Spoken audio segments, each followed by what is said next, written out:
Yeah, awesome. Cool. So I think just to give anyone who is listening some background on you and kind of how we got introduced, it's cool to, to see when I met you when we were just at an event at Westchester University. And I think you were just started or you were in high school? That had to have been, when I walked into that building, the business building in Westchester, I had no idea where I was.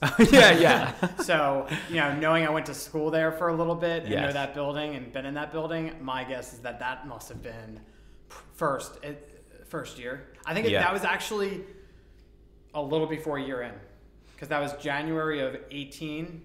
Yes. I think it was. Right. Yes, definitely. Yeah. And you were you were hustling, but you were just doing it basically from your living room, right? 100%. I was in my I was in the bedroom of my mom and dad's house. So I was just up there. I had my laptop, my monitors, that was it. Yeah. All right. So I want to pause right there. So first, for everybody watching, I would like to officially welcome Thomas Padula to the MUJU Business Podcast. Thomas owns his own media company. So just to give a brief description of what you do, Tom. Sure. So we are a digital marketing agency. We're located in Westchester, but we serve clients all around the country. We are currently a team of 22, and we help typically any small to medium-sized business generate more sales, revenue, build their brand online, build their brand in general.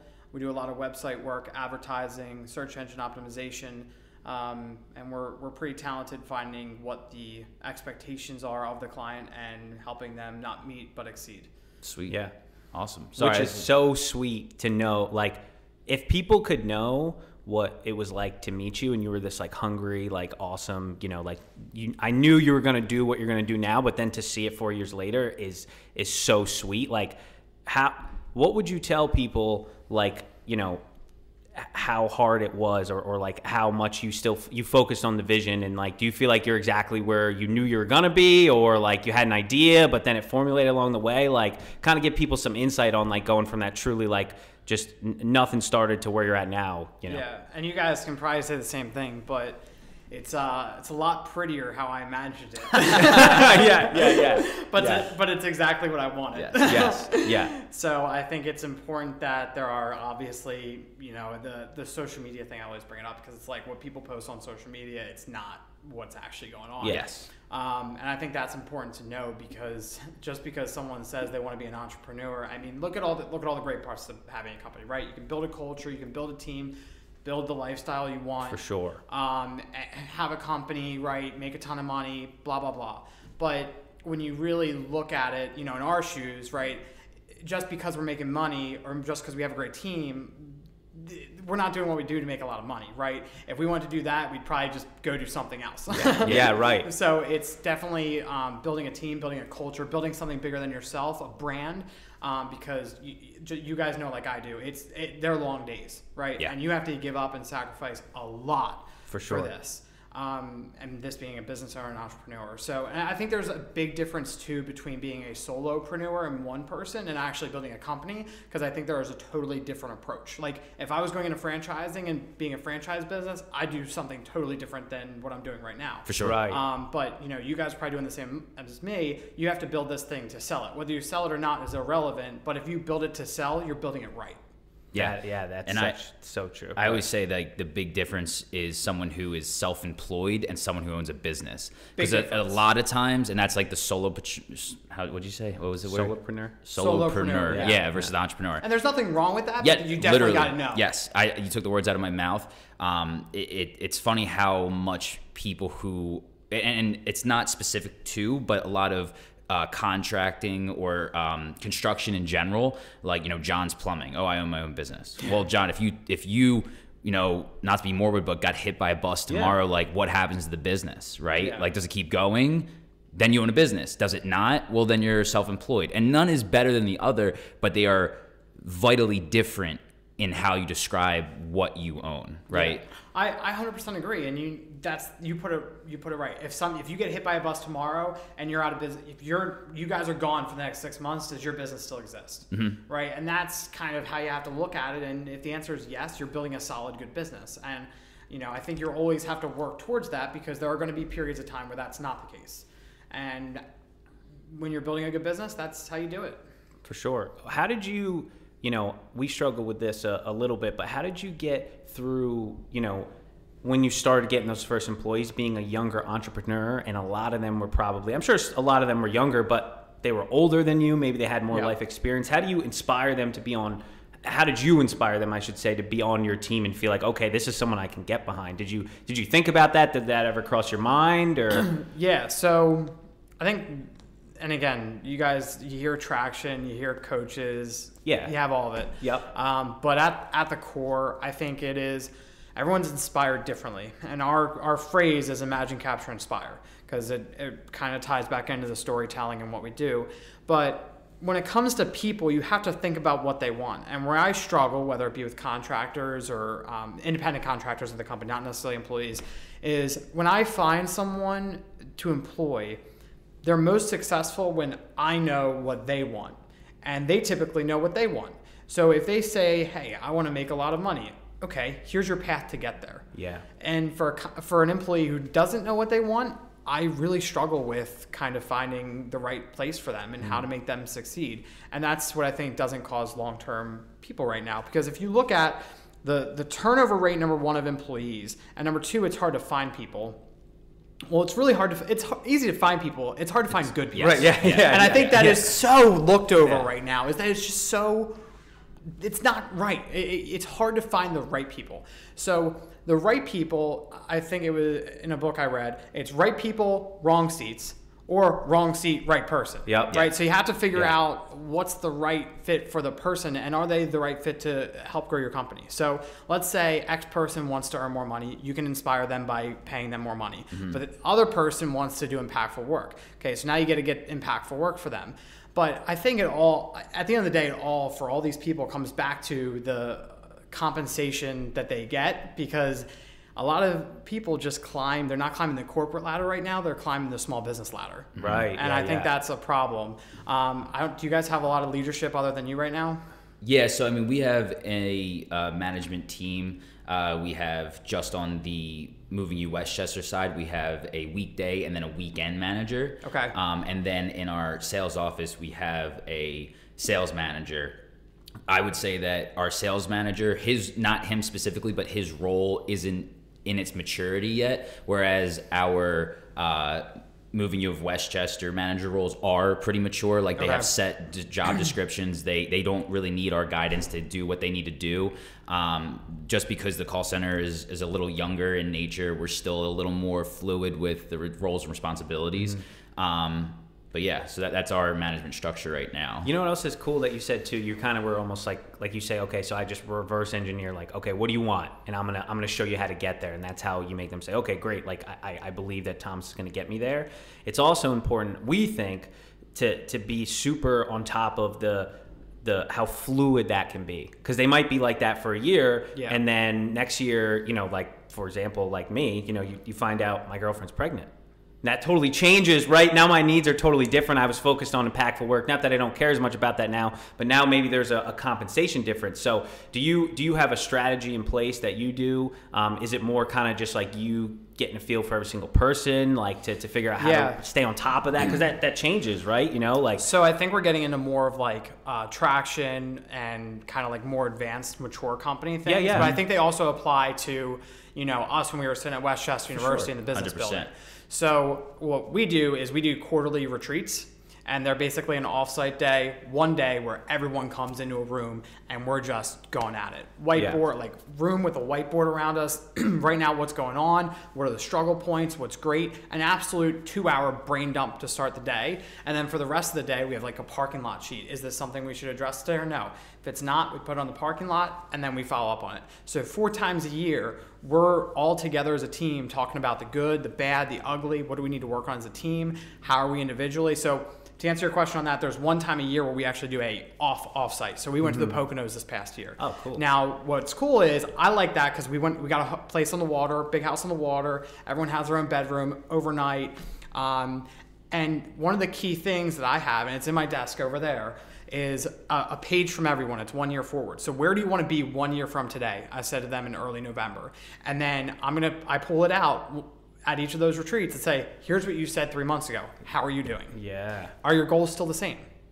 So by doing stuff like that, we keep very tight knit and close in touch, because I think it's just so important that you have to maintain that communication level between each other as a team, but also between me and them, because everyone has different relationships with each other. I'm their boss, and then two of them are co-workers, and then them and the vendor are vendor, employee, and manager. Right. So it's different relationships, but you have to continue to practice and develop each one.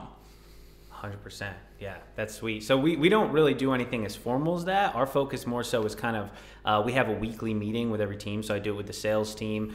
He does it with the managers, and we just kind of. You have to. Yeah, yeah. Same time, same place, same agenda. Right. Yes. 100%. And that's really kind of where we dive into. And then from that, I try to extrapolate, like, okay, how did I feel about how everybody was, working? And then if I have to, I just kind of I'm more informal and just pull you aside. Hey man, how's everything going? And stuff. There's so often that I find something out in that like 30-second minute, like, oh, you know what I mean? Like I'm having trouble with XYZ, or I kind of, wanted a raise and I never brought it up to you, and things like that. Like literally that just happened 2 weeks ago. You know what I mean? And I think that it's like the combination of that like scheduled formality and then also that informal, like kind of just being a human, that I think that gets lost sometimes with bosses that I've had in the past, or I've heard from, other people. They say, yeah, no one ever even asked how I was doing. Yeah, my thing's lunch. I like to do, like, if I'm in the office with one person and I'm like, hey, let's grab lunch, right? That's kind of like my informal thing. Right. And try not to bring business up, put the phone away. Yeah. Eliminate the technology and have your full attention, because I think you lose, even in the meetings, right? Someone calls, it's like,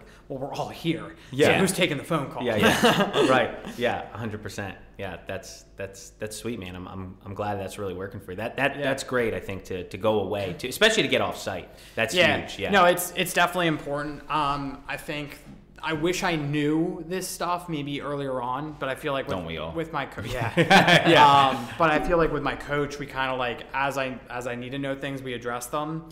So I kind of like that model. Like he's playing this big chess game, and then as I need it, he gives it to me. Mm-hmm. So that works. But looking back at where I was four years ago, coming up on 5 years, or 4 years ago is when we were at Westchester. It's like there's so much I didn't know, right? And I think, I don't know if you guys ever read Ray Dalio's book, but it's like the question is not that I am right, or the question is not saying you're right? It's how do you know you're right? Yes. And I think that's probably been the reason I've been most successful, is because I don't take forever to make a decision, but when I make a decision, I know it's the right one, and you just got to keep going forward. Just commit to it, and if that's the direction we're gonna go, we're gonna. Yeah. If we fall, we're falling in that direction. Right, and if back then, 4 years ago, how many bad decisions I made, how many bad decisions I make now. It happens, right? And the actions are what count, and doing the actions. I was talking in this mastermind group with an entrepreneur this morning, and everyone's just looking at this guy because he doesn't do any sales and marketing, and his biggest problem is sales and marketing. It's like, put your sales and marketing cap on. Right. That's your only job for the next 4 months. Yeah. Like, you got to transition. Again, solopreneur. Right. Sure. Yes. Yeah. But there's definitely a maturity level as an entrepreneur that you have to learn yourself as a business owner, learn yourself as an entrepreneur, learn yourself as a manager, learn yourself as a leader. Like, there are so many different roles that you guys have and I have that the team doesn't even think about. Yeah. So when you were first getting started, do you think that you had the same type of problem where, like, you might have had an issue and not known what hat to put on? Yeah. So with that being said, looking back, what were some ways that you helped guide yourself in the right direction? So, like, for instance, typically, like, for myself, whenever we'd have an issue pop up in the business, my first thing would be to sit down and kind of like retroanalyze. All right, what the hell just happened? Okay, here was the issue. Here is the duties that should have, like, where this should have fell into, and then I just kind of fit it into whatever seat is most appropriate. So did you have like a similar thing? And you could talk about when you were more like by yourself and you were developing the seats themselves, or as you got a little bit deeper into it and you had seats already established that you had to mature a little bit more. Yeah, so my actions back then are probably the same actions I do now, just different ways and different people. For sure. My thing is, my uncle told me back when I was probably 9th or 10th grade. He said, you don't need to be smart, you just need to hire smart people. Yeah. Right? Yeah. And my thought then, right, when I was 4 or 5 years ago, it was my dad, it was my mentor, right? Mm-hmm. Now it's, you know, if it's a serious problem, I'm going to, you know, my coach or my mentor. Yeah. Or if I have a few HR clients, I'll call those guys up and say, hey, here's the problem if it's HR. If it's an accounting thing, I'll call up my accountant.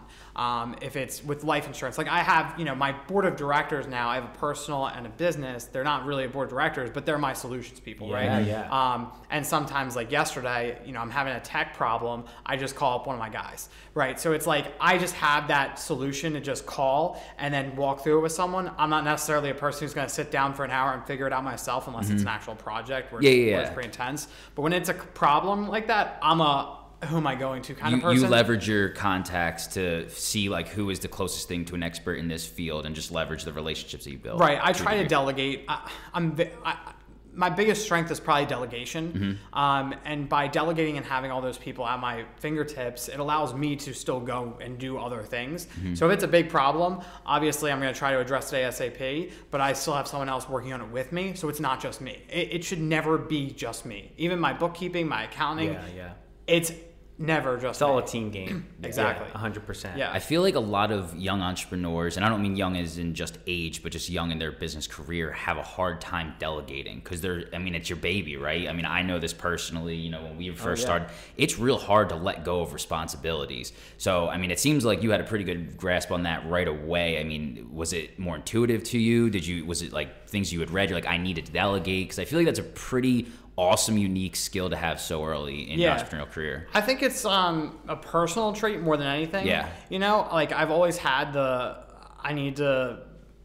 can't figure that out alone. If I do it alone, it's just like a mental thing. Like you either know how to kind of like ask and talk to people. Like it's just like sales, right? If you're good at sales, you're good at managing people usually. Right. Maybe not managing, but you're good with working with people. Right, for sure. So it's kind of like the same thing as like, maybe I might not be the best manager, right? I might not, I'm just using this as an example. I might not be the best leader, but I can go talk to someone and work them up pretty well to have them help me with something or to inspire them to do something. So if you can do that from a delegation perspective and also get other people to help you perspective, it helps you push the needle forward.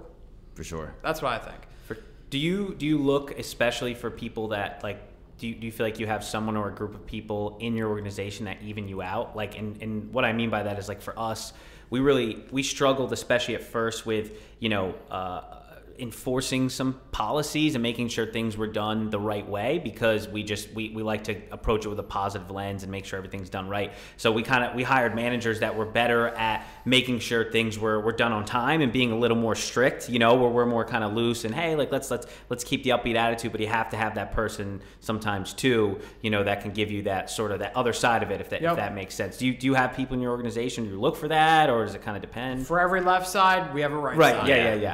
That's the rule. Right? That, yeah. And I've liked that so far. And once you have an odd amount of people, it gets a little wonky. yeah. But if you have an even amount of people, some right sides, some left sides, run their personality test, you're good. And I'm not saying that that's necessarily the right answer, but from my experience, left side, right side. For sure, that's huge for us because we both are, we balance each other out to an extent, but we kind of have the same focus in mind, like, the longer term vision. So sometimes we struggle with some of the details. So we have managers in place that kind of help pick up that slack. You know what I mean? Yeah, I'm not a detail person, but Steve is. So once I hired Steve, all the loose ends were buttoned up, and now it's like, once you get that done, then you can explode. So that was kind of like the hump that we needed, is one more person that can not only manage, take care of the details, get the processes, the system in place, but everything at this point is almost, if not ready, already automated. Yeah. So if we're doing a photo shoot for someone or we're doing a video,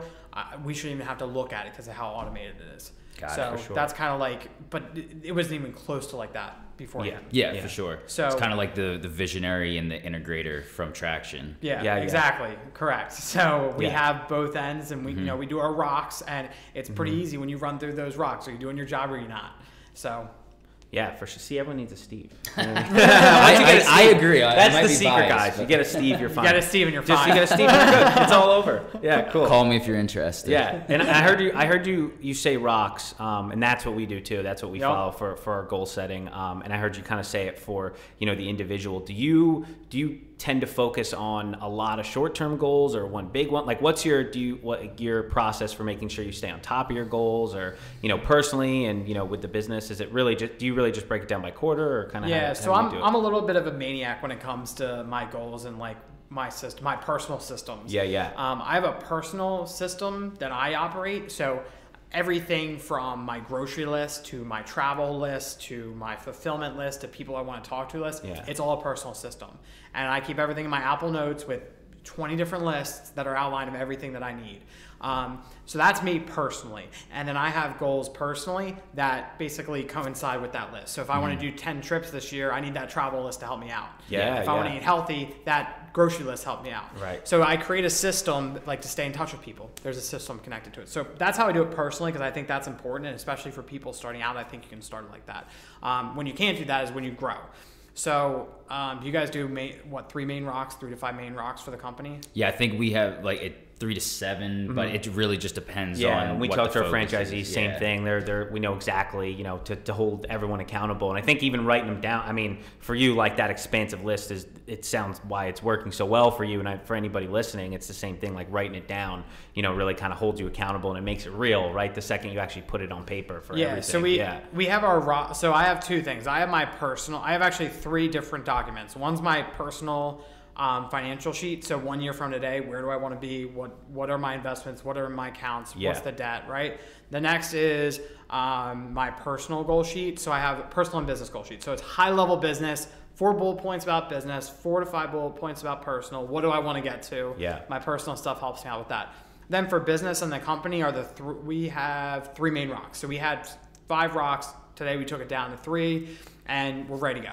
And then, everyone has their name, team. I don't know if you guys have that same document. It's probably a different one. But then we have our same, here's when it's due. Here's the task. Green, yellow, red. Where are you at? So, since we've implemented that, things have just moved a lot quicker, and things are easier. You sit down every Monday at that team meeting. Are you red, yellow, or green? And people are going to work their ass off all week because they know when they sit down, what's that list look like? So it keeps people accountable. Correct. That clarity is what keeps people accountable. That's what we really had to develop early on, and we struggled with that early on, was really kind of making those hard and fast, hey, here's what needs to happen every single time, here's where we need to be going, and if it's not happening, we need to adjust. Where if you just kind of have this, we want to get better, like nothing really happens. I mean, maybe you get better, but you don't really achieve the things that you want to achieve. And it's not trackable, right? I think the biggest challenge, and it's probably still for you guys, and it's still a big challenge, probably for all of us, but it's not super relevant. But the gap between you and them, like everything lives up here. How do you not have everything live up here? Whether it's goals, instruction, you want them to be on time. You can say it 100 times. So where's it documented of what's keeping them accountable? Right. Yeah. And you got to set those expectations, and then also understand, that they're employees. Like they're not going to be the same feeling that we have, and they shouldn't, right? Like they're not going to they're not going to take those extra steps if you don't lay it out for them exactly. Here's what you got to do. They're just going to go, well, yeah, I mean, I did what I was supposed to do. Even like good employers, like you said, good people, if you don't set that clear path to where they're supposed to go and what they're supposed to do, they're just never going to do it. So one thing I've done, and this is something I would suggest for anyone growing their business right now, is with the employee shortage, you have to attach performance, a compensation-based performance. So, for example, it depends how big the company is, but profit sharing is fine, but I think it's better off the revenue line. So let's say, use round numbers of $100,000. If let's say a company let's say someone generates $100,000. Like if they make 40, their expectation is to generate 100,000, whatever it is, and they end up making 140. Okay, well maybe they can make 10%, 5%, 2.5% on that extra 40 grand. That's life-changing for that person. Right. Sure. So if you, even for you guys, like for every call that you go on above 10 a week, you get an extra $20. That's a lot of money when you add it up, right? And it's every week. They're going after it every single week. So attaching some form of money motivation to it. I actually told one of my clients this a couple weeks ago. He's a chiropractor, and he was like, yeah, she's just not, the receptionist wasn't doing as well as he wanted her to. And I said, well, why don't you just give her some form of a compensation for every client she brings back that you haven't worked with in a while? All right, well, now he implemented it and she's doing it. Yeah, she's making money, he's making money, Right, everyone's right. happy. Yeah, for sure. So I think it's better and easier in smaller companies. Like, for example, Steve, it's pretty easy, right? Here's the revenue number, here's what you make if we do X. But when you have a bigger company, a lot of people, especially in an industry like your guys, you might need to have like here's the cost per result that you generate, and it still drives the revenue line for you guys. But I think that is the most important thing for any business owner, probably our size, anyone between 500 and 10 million right now, is give them some skin in the game, because you're not going to grow your company if they don't have some skin in your company. For sure. Yeah. No, I agree 1,000%. I would say too, what we found, because you're talking about, especially like it's hard for people to get people in general, let alone get good ones, like currently, right? Just the way the market's set up. What we found too, and it's a little bit different, like what our employees are doing, especially like on the actual labor side, but flexibility is huge. So we've done, we can't make it like Uber, right? You can just turn it on, you go and you don't. But what we say is like, we have an Uber-like schedule. So what we do is instead of saying, hey, we're going to make sure, if we need 2 shifts, we're going to have 2 people. We make a kind of a pool so that people can kind of pick up and add and subtract, so that they have, some flexibility. If we can't compensate them more, we can make it more flexible. Yeah. So you can make sure you can kind of decide week to week what my schedule is going to look like. So that's another advantage too. If you have the ability to not only make it compensation based, but give them, you can offer something that isn't just like, oh, I'm going to pay you more, smart. more hourly or commission based. Yeah. Well, compensation and flexibility. Yeah. And I think that it also, everybody's employees are different, but the pay base, and I don't mean that in like, oh, you have to make this amount of money for this to be applicable to you. But if you have people who are more 9-to-5ers, it's a lot different than our employee base that are like for the day. Yeah, exactly. Yeah. And not everybody's motivated the same way by money. Like you would, and again, I think what you're doing is awesome, and it's 100% applicable to a ton of businesses. For us, we've even tried doing little monetary things like, if just for something as stupid as folding the blankets. Like if the trucks come back with the blankets folded every day for the week, like you get an X dollar bonus. They didn't give a shit. Like they didn't do it still, because it was then you have to balance in the gamification, because you don't want to make it too incentive based, at least for like our type of employees, because then it becomes, I don't feel like doing this, so I'm not, and I don't really care about that $20, right? But again, what we found with our employees is that flexibility is so much more important, because they got shit going on in their life. Their week is not as predictable as your week or my week, in the sense of like they're out of work lifestyle. So they need to be able to adjust a little bit more. If someone needs a ride to the doctor, someone needs to get picked up, whatever the case is. And for us, that flexibility is a huge piece. But on the same note, in our sales center, in our sales center, we do just the exact hit the bonus same today. thing. Yeah. Because we got a Chipotle bonus. They have to hit a certain number, and we buy the office Chipotle. And they have a second bonus that they actually have a monetary bonus that's associated with hitting that number of book job revenue. Yeah. So it's interesting too, how you don't have to just come at it from a money basis. You can also come at it from a lifestyle basis, or what more beyond the dollars can you incorporate into that. It's what inspires you, and here's the thing, like the flexibility is a whole thing in itself, but maybe someone's motivation is to travel. Okay, well maybe you 100%. get X compensation plus PTO, and it's different. I'm professional service, you guys have the movers, like it's totally, it's a different business with different, but yeah, you're right. Well, but it all comes back to the point that you said in the beginning. And what do you do when you do your interview? Like, where are you trying to get to? Like, what's important to you? Because it does vary from person to person. And just because you have a preconceived notion about what motivates you does not mean that it motivates the guy next to you. And I think that's an awesome point, just to bring it like back to what you initially said, is like, you got to ask people, like, what do you want out of this? Yeah. I think it's an important part. It's cool. I agree. For sure, yeah. And I think you reverse engineer it, and it changes from person to person. Oh, for sure. Yeah, definitely. Yeah, man. So in terms of like social media, just giving someone that's listening, an idea, is that where most of your focus is? I know it was at the beginning. Like, are you selling or like production, our marketing? Your marketing, yeah. Are you getting a lot of clients from, are you driving a lot of stuff through social? Is it all like content? I mean, I see you guys posting a lot. So is that kind of your focus? Do you think that's what, would you go back and focus more on social media? Would you focus more on, like kind of hand-to-hand stuff, I guess is kind of more. So what would I do if I had to go back? What would I do to get more business? Yeah. I would have done nothing different. That's awesome. So one of I think we say around the office we love young Thomas, and young Thomas is the guy that brings us the business that just keeps on flowing. Right. I have people call every day from the article from 2018 in the Daily Local. I have people call from the chamber, one of the first events, or a referral from someone I met at the first event. And it's just been, it flows and flows and flows, the amount of business that I have from my previous relationships. Yeah. And I think it comes down to social media. I think people look at it as a one-stop solution, and there are two ends of the spectrum. People think, oh, this doesn't work, or, oh, this is how I'm going to dump everything and do it all. Right. And it's like, yeah. When I look at our marketing plan, and you're looking at a company that's doubling every year, and once you get to big numbers, it's hard to double. Oh yeah. So doubling every year, that obviously helps, and all the referrals based off that. But we also have a full-fledged internal marketing plan that's about 9 different components, whether it be Google ads, Facebook ads, SEO, local SEO, email campaigns, video marketing, social media platforms, direct messaging, prospecting. There are about probably 9 different things that we do to generate new business, and we just do it all.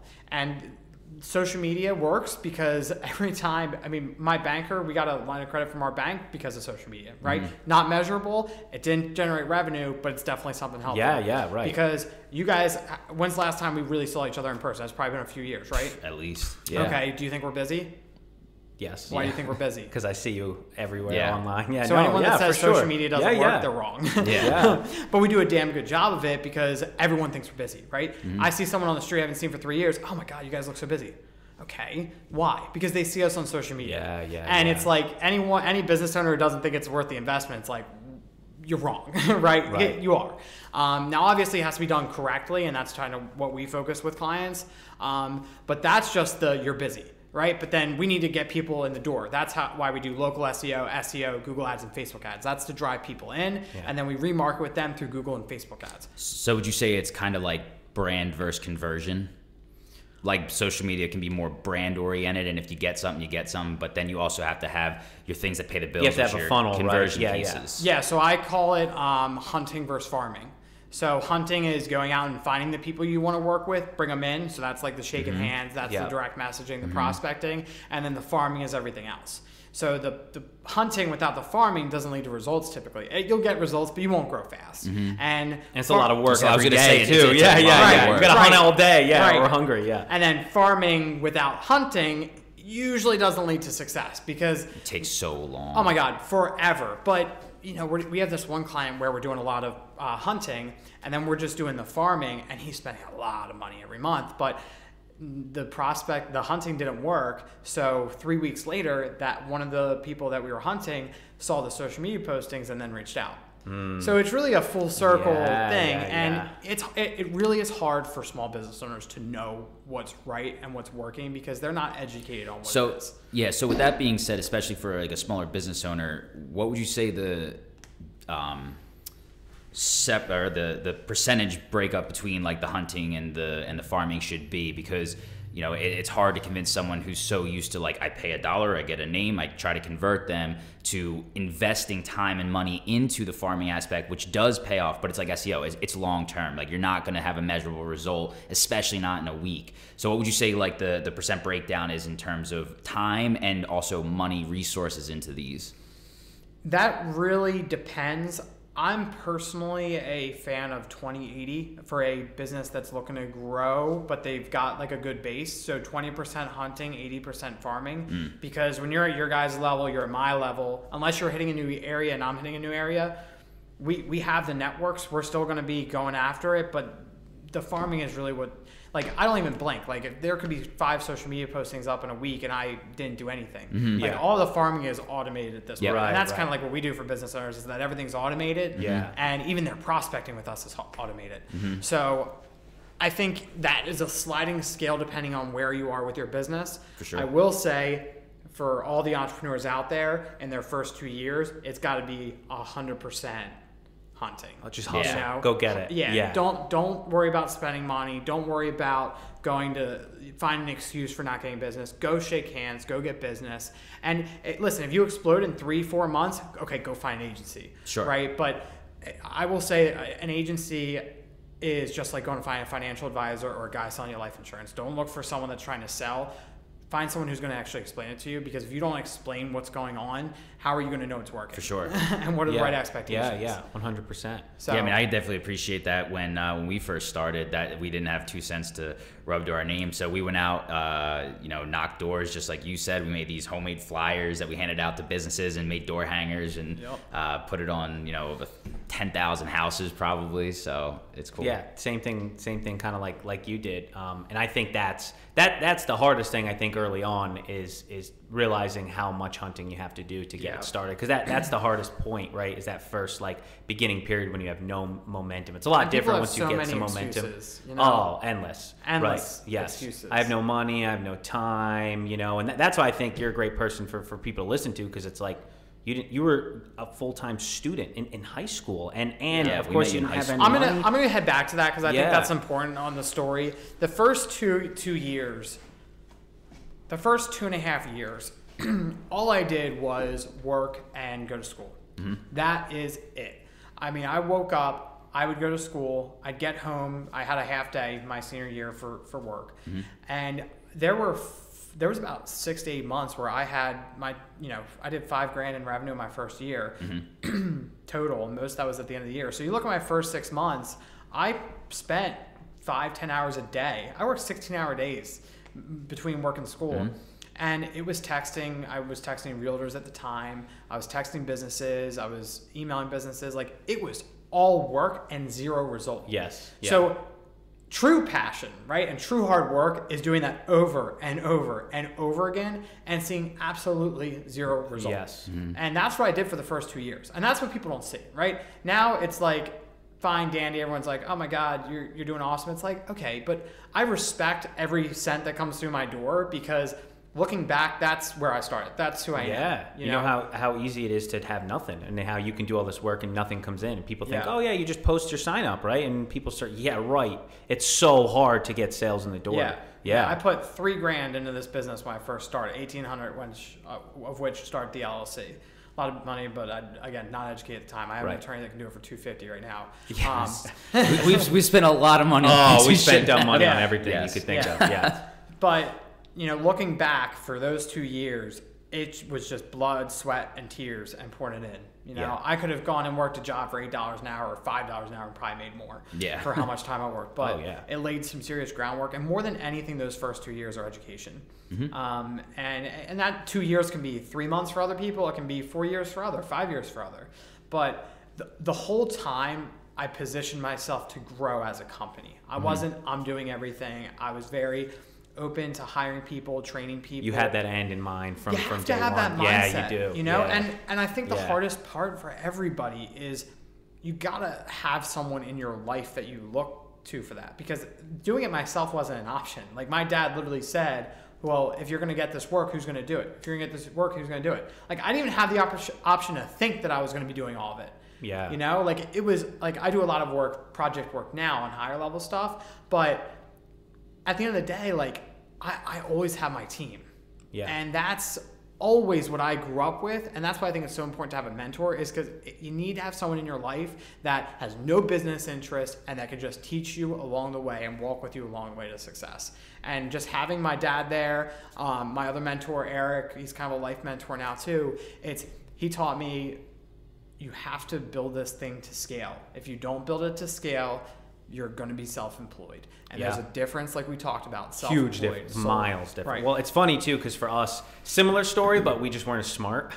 So Steve had graduated and I was a sophomore, and we kind of started doing it on the side, and we weren't making a ton of money, and we had bills to pay. So I dropped out and Steve graduated. So we got jobs, and that just paid us hourly, and then we did the same thing. We would either be just making calls, or if we could, we would schedule jobs at night and all weekend just working, right? And what happened is we finally got to the point, okay, we can make the switch to go full time. And we focused so much on just bringing as much as we could in and then servicing them, because we were doing the jobs ourselves, that we did what your dad told you not to do, is we were just doing the work. So we had this kind of contractor flow where we would be like, not busy week 1, and then week 2 we were slammed and we would do all the jobs and we'd be doing well, but then nothing happened for the next week because we weren't doing any selling or any hunting, or there was no, brand behind us. So we kind of had to scrape and claw and then figure out, okay, what you knew pretty quickly was, okay, I have to make sure I build this as a business. And that was our goal, but we just didn't know exactly how to execute it. Now our franchisees, we don't let them go out and start like that. You know what I mean? We want you to be a business owner from day one, not be someone who owns a business, quote unquote, but really you're just a guy that does the work. It comes back to having a mentor, right? Like, you guys are technically their mentors. Yeah, and no, absolutely. I think that everyone starting out needs to know. You look at these businesses on Shark Tank, it's like, who let them create this thing, right? Yeah, right. And it's like, some people just don't, and you can't blame them, you know? You really can't, but figure out what you are, Figure out if it's the right thing for you, and don't just do it because it's cool.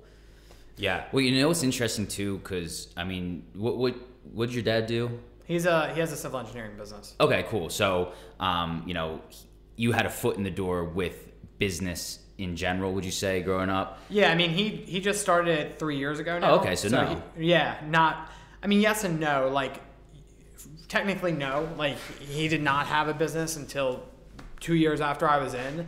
But I think it's just the knowledge that he has that he kind of knows. Well, I was going to say, because, like, for me, speaking personally, I didn't have anybody to look up to, or I shouldn't say look up to. I didn't have Besides anybody. Me, but true, because I'm shorter than you. That's why. I didn't have anybody who went to college or started a business. Like, I had no one. Like, everyone in my family was basically, it's what the typical American story. They all worked tough jobs just to give me a better future and give me the chance to go to college. And you go to college and then you study hard and you do like that's all I was preached as early as I can remember. I didn't have a single person ever even tell me that starting a business was a good idea. And, I found my inspiration from, the social media players like the Gary V's, all the social, the typical social media influencers who are more entrepreneurial. But it's also interesting that you only get half the picture with that. Yeah. Because there's a lot of things that, that we specifically started with the people that we were following. And then you get like a year, 2 years in, you're like, hold up, like, this is just ass backwards. Like, there's no way that we can continue on this road. And then you start to realize, like, oh shit, like, they don't have all the answers. Like, they had all the answers for what worked for them, but then you got to sprinkle in what is your reality, and it's your personality. And like, for me, I did have an in, obviously. Like, so my dad started his law practice in like our first floor right when he graduated law school, and he was like dead broke, and he just did exactly what we did. He just got up and hustled every single day, and we were super short on money, and he used to always say, I'm just letting you know, I might lose this business, I might lose this house, but I'm going to work as hard as I can to make sure we have a chance. But what happened is that I focused so much, and same thing with that social media, on just the hustle, that I was like, okay, if I'm doing a lot of activity, if I'm doing a lot of stuff and jobs are coming in, that means, we're doing the right thing, which is true. That's better than 99% of people that are just not doing, anything. They're just saying, oh, I'm not even going to try. But kind of like you said, having a mentor or looking back, what we should have done differently was focus more so on trying to make it a business, not just because you're doing stuff. Yeah. My point is doesn't mean you're doing the right stuff. And you have to figure that out by doing the wrong things first, but that's kind of how it worked for us. So I want to lead this into the next conversation on this topic about perception and all that, on that stuff. So, businesses and the perception thing on businesses, like, oh, that business makes a fortune. Like, you look at any company, like, it is hard work. Like, no matter what you do, it is, I don't care how much you make, millions of dollars a year, tens of billions of dollars a year, like, it's hard work. It's so hard. Yeah. And I think, like, and I look at my clients, like, I know, the companies that are doing 2, 10, 20 million a year, like, I know what their profit margins are, and I think people are like, oh my God, they make 10 million a year, and it's like, no, they make X a year. And even in Chester County, you know, making a few $100,000 a year is like you're almost broke. Like if you want to have a family, you need to be making at least $150 a year, and you're not going out to eat. Like you're running thin with you know, 3-4 kids. It's not easy. So, and again, I think different areas of the world really impacts it, the city, but I think people look at these companies and like, oh my God, they rake it in, and they get such a bad rep on society.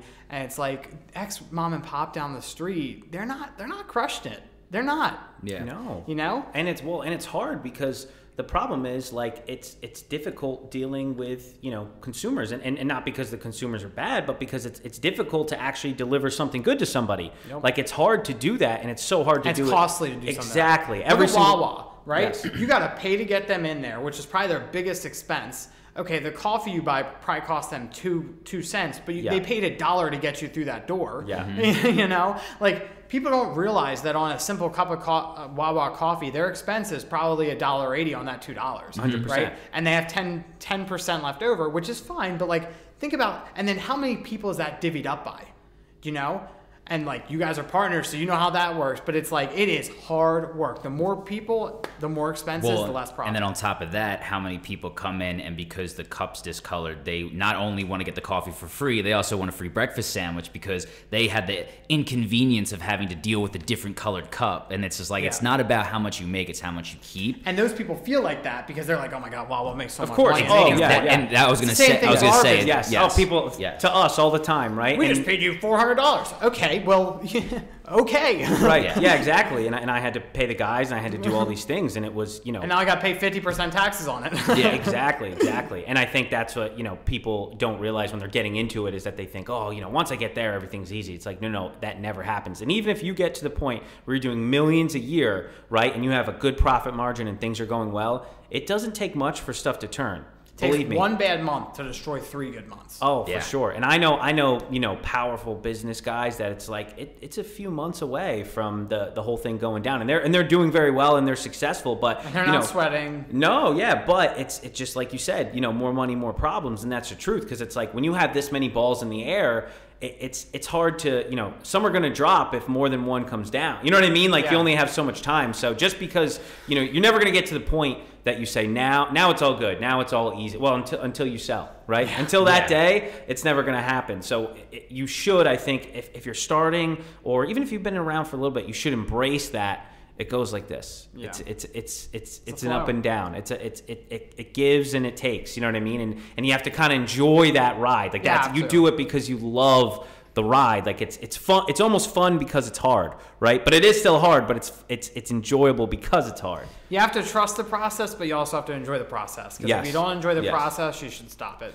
Yeah, and that goes back to the not doing something just for the money, because the money, there's so many different ways to get money, and this way that you choose, like that's what you're doing. And if you can't stand it, you're gonna resent every aspect about it, and it happens quick. Yeah. You know, and it's also like not being a prisoner to your toys. I mean, I know your dad said, you know, you make a lot of money, you buy a lot of nice things, and all of a sudden now you're working just to pay for these nice things. And again, if you don't love what you're doing, now you start to resent everything because you resent the job because you have to go in and do it. You resent the things you have because you have to go to the job in order to pay for them, and it's a vicious cycle going straight down the toilet. Yep. So it's very interesting. Yeah, it all starts from the beginning. Like, would you do the work if it didn't produce anything? Like if you weren't going to make any money, or like just enough to get by. Yeah, exactly. Like, would you still do it? If the answer is like, yeah, I would, because I like the difficulty of it, like the challenge of it. Then you should be doing it, right? Yeah. But a lot of people think, oh, well, I'm just going to do this because then I'll sit back and let the business run, and I'll just,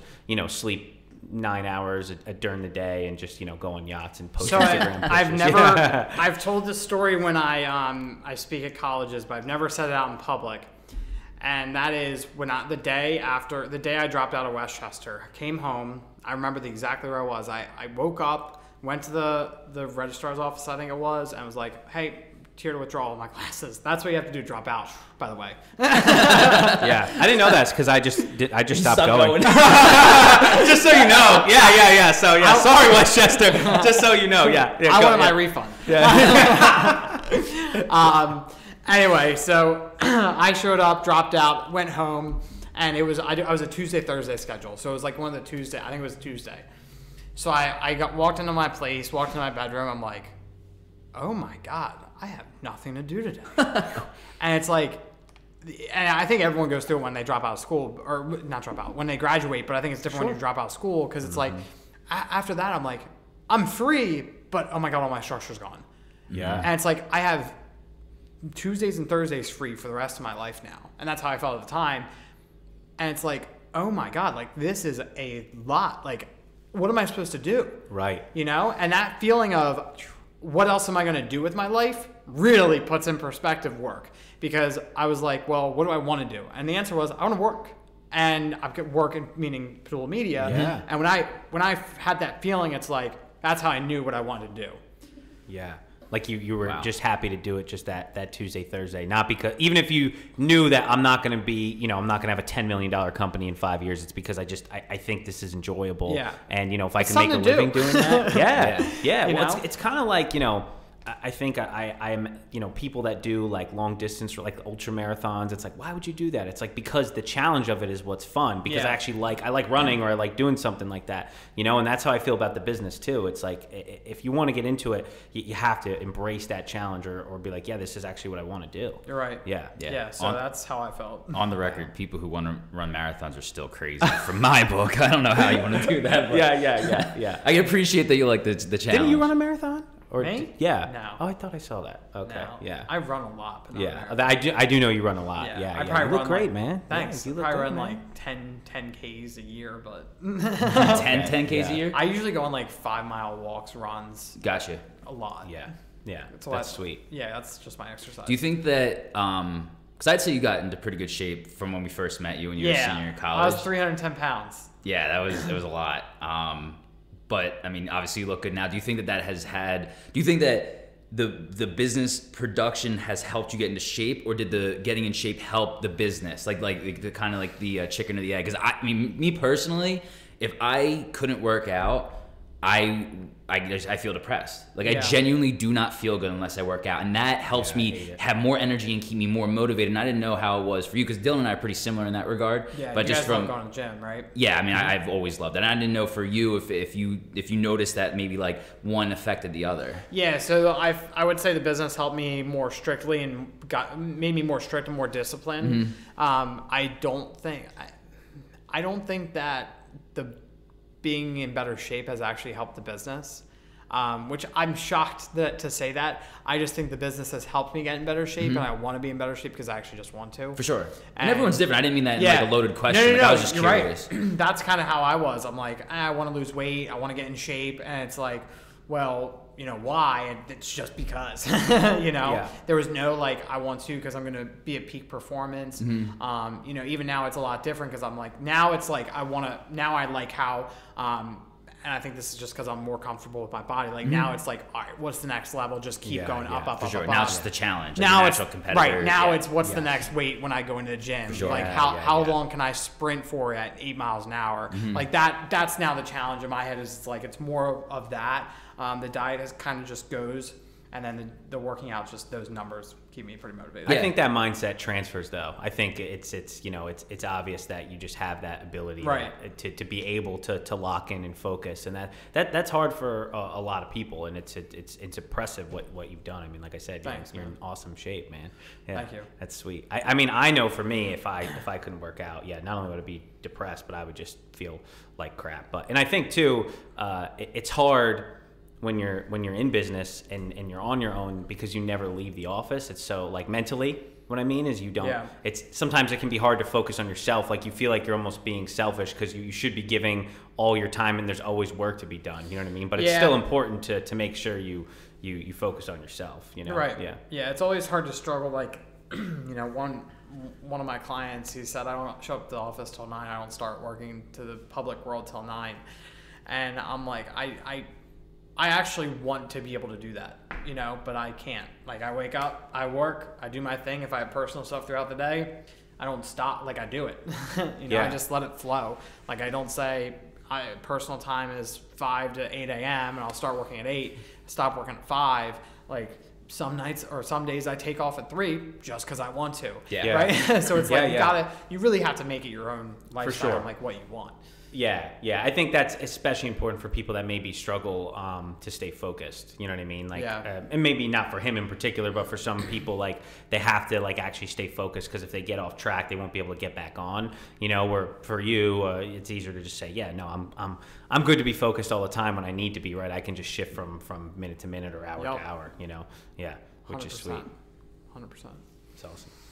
Cool. Well, any other thoughts or questions for us? No, I think we covered a lot. Yeah, I think that was. I think there needs to be a part 2 because we can keep going. At least. Yeah. Cool. Awesome. Well, if anyone has any questions, reach out to us, and then again, thanks Thomas for doing this. And, if you have any needs for any sort of media consultation, please reach out to Thomas. Obviously, he's great at what he does. Otherwise, we wouldn't be sitting here right now. So always want to put that in there for you. And until next time. Thanks, guys. Good to see you. Yeah, it's good to see you.